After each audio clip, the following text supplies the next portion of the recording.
Hola Sergio, un gusto saludarte. ¿Cómo estás? Tanto tiempo. No, nos escuchamos, pero no nos vemos durante toda la semana. Así es. Bueno, y además por estas cuestiones del distanciamiento y la pandemia, tenemos que Claro, estar uno en el estudio, el otro en su casa. Bueno, sí. pero la vamos remando y vamos viajando cada lunes al corazón de una historia que tiene que ver con el automovilismo. Hoy No, creo que pocas veces hemos tenido esta posibilidad como la de hoy, ¿no? claro, es la primera vez. Yo quiero arrancar con una historia.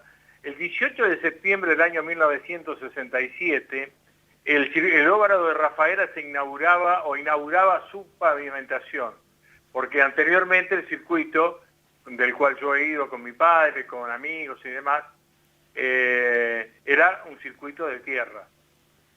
Se inauguraba ese año y a la persona que vamos a entrevistar, yo no asistí a esa carrera, pero él sí, y bueno, tuvo la oportunidad de ver la carrera y en el cual tuvo un accidente realmente impresionante donde murieron muchas personas y entre ellos un piloto también.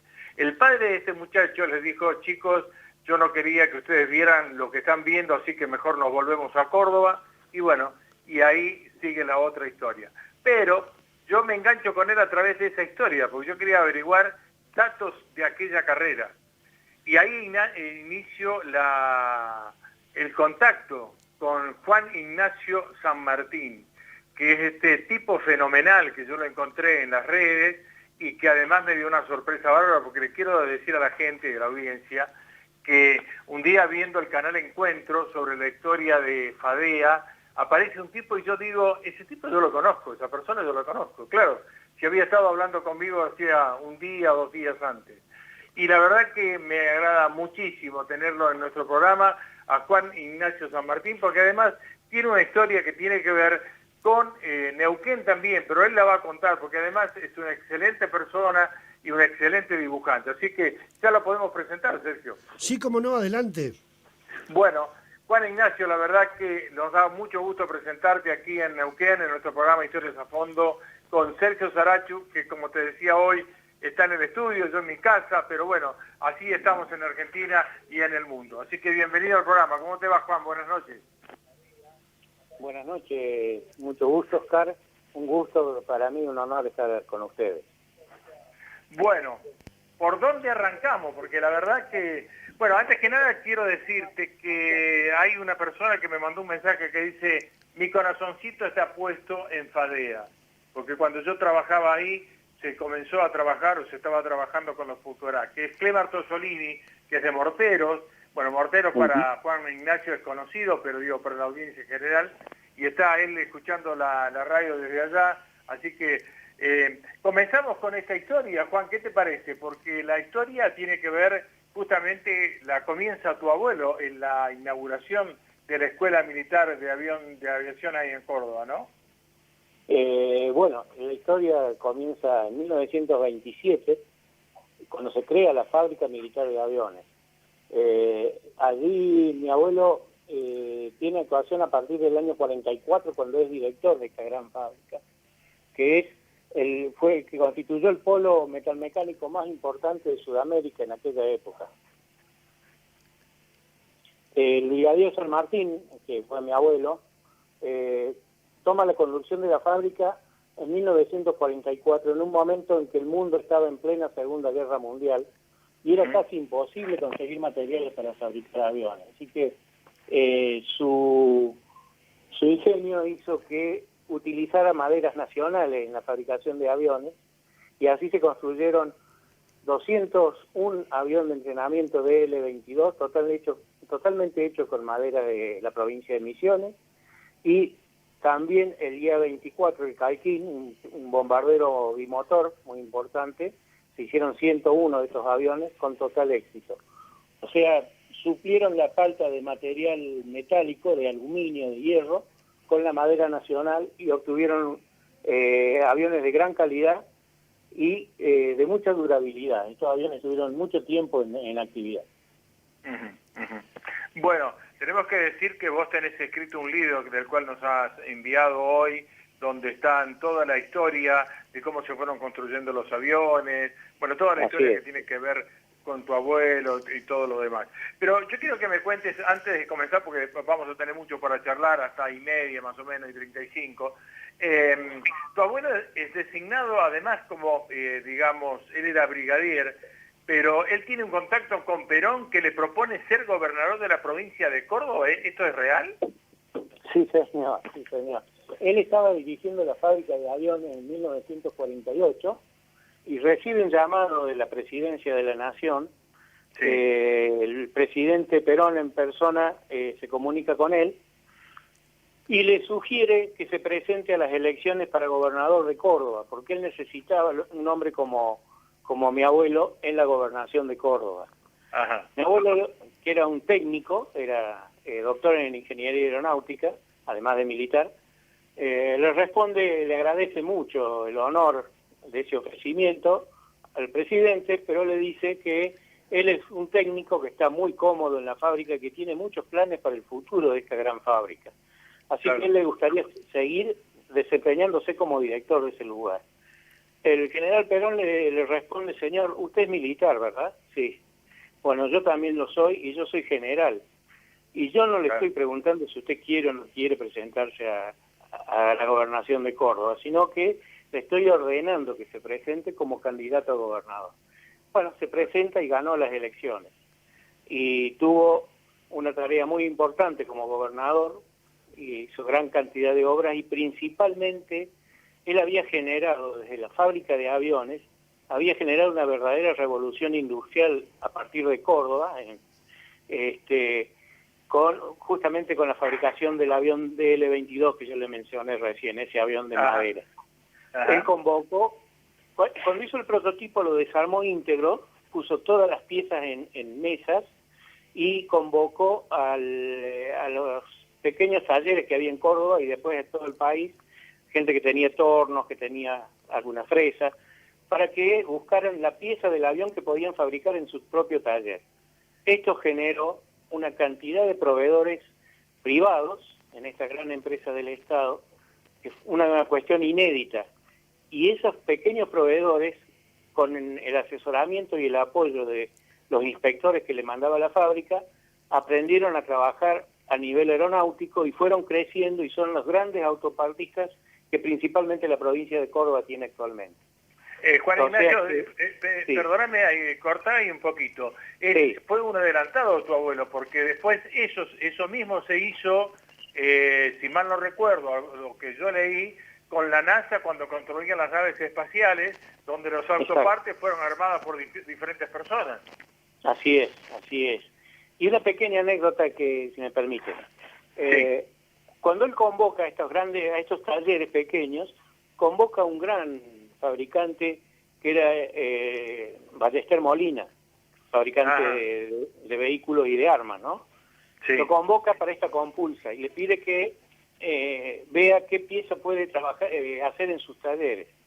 El ingeniero Ballester Molina le responde, le agradece mucho el brigadier San Martín esta convocatoria, pero le dice que él no va a ser cómplice de un tremendo fracaso. ¿Por qué? Porque si usted, una industria como la aeronáutica de tanta precisión, si le está dando a hacer piezas a talleres que no tienen la experiencia necesaria, cuando usted quiere armar ese avión va a ser un fracaso. Y yo no quiero ser cómplice de ese fracaso. Mirá vos. Bueno, se hizo, no fue un fracaso, se hicieron 201 ejemplares de ese avión que voló perfectamente. Mirá vos. Qué bárbaro, qué linda historia. Y la otra que también que quiero decir, y esto, atención Neuquén, porque a mí siempre me llamó la atención, bueno, uno cuando está metido con la historia y el automovilismo y todo tiene que ver con la historia, me llamó mucho la atención la calle Félix San Martín. ¿Es verdad que Félix San Martín es hermano de tu abuelo? Así es. Mirá vos.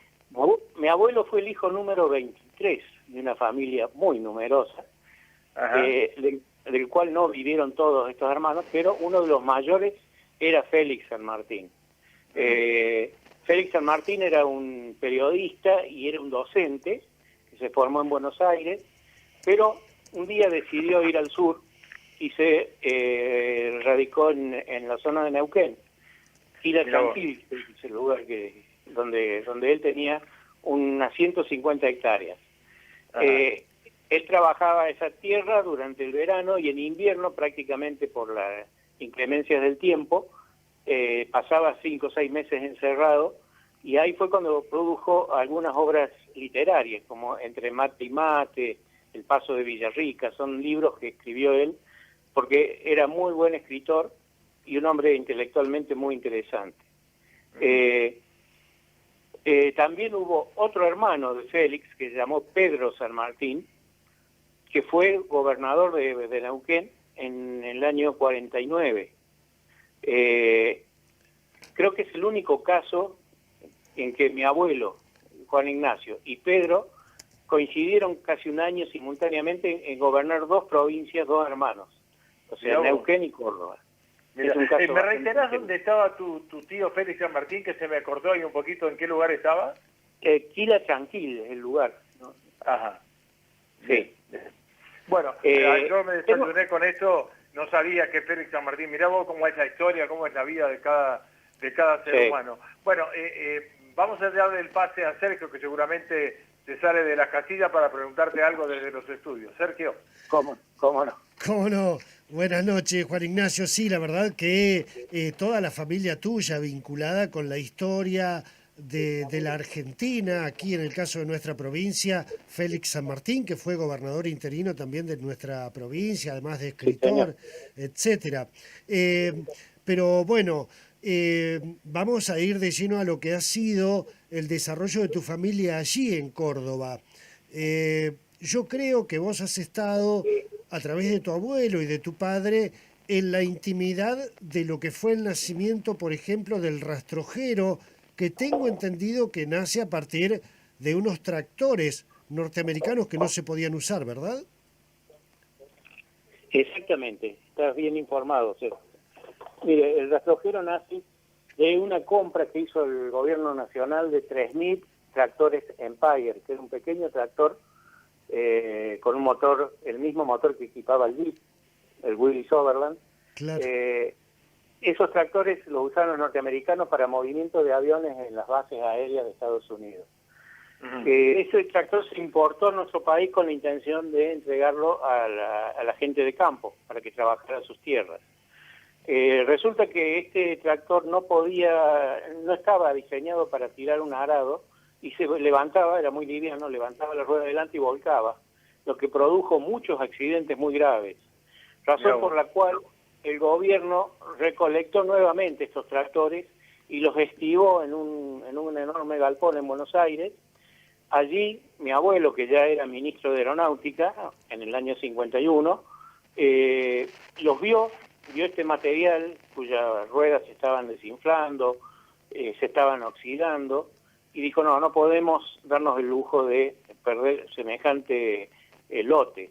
Entonces se vino a la fábrica de aviones, que él la conocía perfectamente bien, se conectó con un ingeniero que recién ingresaba, el ingeniero Salvador López, y este ingeniero, que tenía 25 años, 26 años, le encomendó la tarea de que se trajera uno o dos de estos rastrojeros, perdón, Gómez, no era López, Gómez, Salvador Gómez, Raúl Salvador Gómez.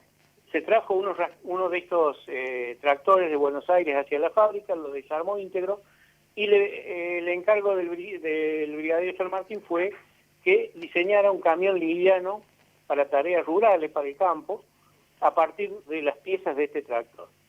Así, Gómez se interna 70 días en la fábrica con un chapista y con un carpintero, y construyen los 2 primeros prototipos del rastrojero. El clásico la pick-up con la caja de madera, y hacen una rural cerrada, muy parecida a la estanciera, que se llamó La Gauchita. Estos 2 prototipos fueron presentados en Buenos Aires un 1 de mayo de 1952, y allí el presidente lo felicitó y le dio el visto bueno para que se iniciara la fabricación en serie. Así nace el rastrojero. Mirá vos. El nombre rastrojero nace de una noche, un viernes a la noche, que el brigadier, que era ministro, venía a Córdoba a ver cómo avanzaban los trabajos, Y en una madrugada, conversando con Gómez, los dos ya cansados, el brigadier le dice, ingeniero, ¿qué nombre le vamos a poner a este vehículo?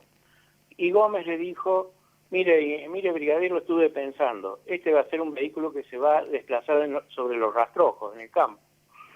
Yo creo que el nombre ideal sería rastrojero. Le gustó mucho ese nombre al brigadier, inmediatamente fueron a un pantógrafo, a una máquina, e hicieron una chapa con la inscripción rastrojero. Esa chapa fue colocada en el capó del prototipo, y esa chapa tengo el honor, y lo digo con mucha emoción, de tenerla en mis manos, porque el ingeniero Gómez me la dio. Qué Así que lindo. es una reliquia realmente. Qué bárbaro. Qué hermoso, Juan Ignacio, qué hermoso. bueno, después estamos compartiendo ahora los dibujos preciosos que vos hacés, que vamos a hablar de eso en un ratito, pero aquí nos llega una pregunta de María Arce, nos dice si también allí se construía el vehículo llamado justicialista. Sí, señor. Allí, Claro. allí nació el Institec justicialista, que era un auto, un sedán metálico, inspirado en sus formas en el Chevrolet 51, que era el auto que estaba en el moda en esa época, y su motor fue desarrollado por un ingeniero extraordinario que tenía la fábrica, que era el ingeniero Raúl Magallanes, un especialista en motores. Él diseñó el motor a partir de un motor autounión, hizo el motor 2 tiempos de 700 centímetros cúbicos que impulsó al Institec. Pero seguramente la pregunta apunta a otro vehículo, que era el Justicialista Sport. Claro. Un auto hecho totalmente en fibra de vidrio. Argentina fue el segundo país en el mundo que logró fabricar una carrocería con este material. Solamente se nos habían adelantado los Estados Unidos unos meses con la fabricación del Chevrolet Corvette, que también era de plástico, de fibra de vidrio. Este Justicialista Sport estaba impulsado por un motor Porsche de 1.500 centímetros cúbicos, 4 tiempos, y era muy liviano. Una carrocería completa pesaba unos 90, 100 kilos. Realmente un auto muy, muy atractivo en su forma y en su performance. Se fabricaron casi 200 ejemplares de este auto, y es muy común ver una foto del general Perón manejando uno de estos autos convertibles, o sea, sin techo. Bueno, esos convertibles fueron los 10, la preserie que se hizo de este vehículo. Ajá. Si me permiten una cosita más. Sí, dale.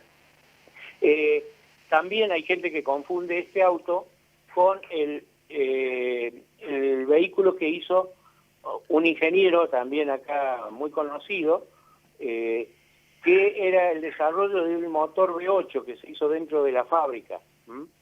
Ese motor fue refrigerado a aire y un motor de 100 HP. Y para hacer un banco de prueba rodante se fabricó un auto de plástico que era en su forma parecida a los Sport justicialistas, pero no era el mismo auto. Ese auto todavía existe en Buenos Aires, está en manos de un coleccionista, y realmente es una maravilla cómo anda ese motor. Yo tenía la suerte de verlo, y está preservado totalmente, a pesar de que fue vendido en el año 62 como chatarra en la fábrica. Gracias a Dios cayó en manos de un coleccionista que lo recuperó. Claro.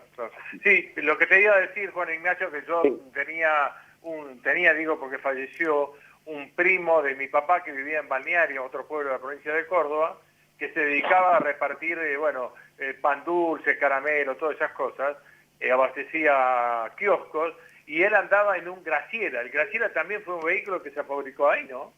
Bueno, el Graciela, mire, tiene una historia muy particular. El Instituto Justicialista salía con un motor 2 tiempos de 700 centímetros cúbicos. Cuando se produce la Revolución del 55, indudablemente ese nombre justicialista no podía seguir saliendo. Incluso salía con el escudo del Partido Justicialista en el capó, ese vehículo. Claro. Al minuto después de la Revolución, por supuesto, se decidió que ese auto no saliera más, pero siguió saliendo se le cambió el motor, se importaron unos motores de Alemania, de 900 centímetros cúbicos, motor Warburg, y se le cambió inmediatamente el nombre. Y cuando se buscó el nombre, resulta que la hija del director de la fábrica, que era el brigadier Alzogaray, pariente de quien fuera después ministro de Economía, Sí. se llamaba Graciela. Entonces, a un obsecuente le dijo a este señor que su hija tenía un hermoso nombre para ponerle ese auto. Y así nace el nombre Graciela, pero es la misma carrocería que el Institec, con otro motor más potente. Mirá vos, mirá vos. Bueno, cuánta historia hay, pero a ver, yo quería desembarcar en esto, no sé, Sergio, si quería consultarle algo más, porque la verdad que tiene una memoria impresionante este hombre y tendríamos que tener 2 horas para hablar, pero digo, yo quiero recalar un poco en los dibujos de él, ¿no? Exactamente, una Claro. belleza. ¿Cómo es tu afición, digamos, por los dibujos? Porque la verdad, tienen una perfección, una lucidez, una brillantez, un toque de color que realmente es muy lindo. Acá, por un lado, estoy viendo el Bergantín, por otro lado, estoy viendo un Fórmula 1 de Nassif Stefano, Campetelli y Montalenti, que eran de Río Cuarto. La verdad que algo bellísimo. Bueno, muchas gracias, primero que nada, por los elogios. Mire, yo soy arquitecto y también hice la carrera de diseñador industrial, que son carreras en las cuales el dibujo es un lenguaje, o sea, uno se expresa a través del dibujo. Eso combinado con mi pasión por lo que es el automovilismo y la aeronáutica, hizo un combo que gracias a esta última pandemia, que yo me recluí en mi casa, prácticamente sin salir, se convirtió en un hobby, ¿no? Comencé a producir dibujos prácticamente 1 o 2 por día. Eso me ha dado un entrenamiento muy lindo y además he ido puliendo un estilo. Pero lo interesante del dibujo es que cuando uno elige el objeto que va a dibujar, en el caso de un auto o de un avión, primero hay una etapa previa de estudio, de fotografías, de planos, y un poco se me pega también la historia de ese vehículo. Entonces, el dibujo es la punta del iceberg que se ve, pero detrás de cada dibujo hay una historia, hay un tiempo de investigación, que eso es lo que hace apasionante esta tarea. Vos sabés, Juan Ignacio, que nosotros hemos tenido varias entrevistas con gente que hace vehículos a escala, miniaturas, sobre todo de automovilismo deportivo. Uno de ellos está en Trenquelauquen, se llama Claudio Varela, y hoy nos decía, dice, increíble dibujante. Más de una vez me vinieron como excelente, como referencia de algún auto, por ejemplo, el Bergantín DTC de Mandalunis. Es decir que están tomando también como base tus dibujos para hacer vehículos a escala, imagínate vos. Uy, qué honor, realmente me pone la piel de gallina. Sí, no, es realmente una pasión. Yo también hacía maquetismo, hacía aviones y hacía autos. Ajá. Ya no lo hago más por razones económicas y también uno va perdiendo la vista y la precisión, pero el dibujo todavía estoy en condiciones de seguir haciéndolo, gracias a Dios. Es muy lindo saber que mis dibujos son útiles para alguien.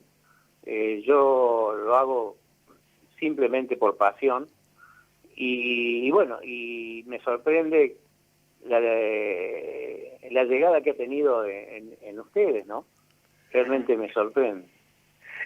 Juan Ignacio, lo que te quería consultar, porque me lo preguntaron a mí el otro día cuando ya sabíamos que íbamos a charlar contigo en el programa, digamos, cualquiera de estos dibujos, vos lo podés proyectar, no sé si para un cuadro grande, para una tela, digamos, sí. Hacer este dibujo que está en, no sé en qué escala, pequeño, a mí me sale pequeño, ¿hacerlo mucho más grande o no lo podés hacer? Sí, perfectamente. Lo que pasa es que la técnica es muy simple, yo lo dibujo generalmente en una hoja tamaño A4 o A3, lo hago completamente en lápiz hasta su último detalle. Después ese dibujo, cuando ya lo tengo terminado, lo escaneo y lo coloreo en la computadora.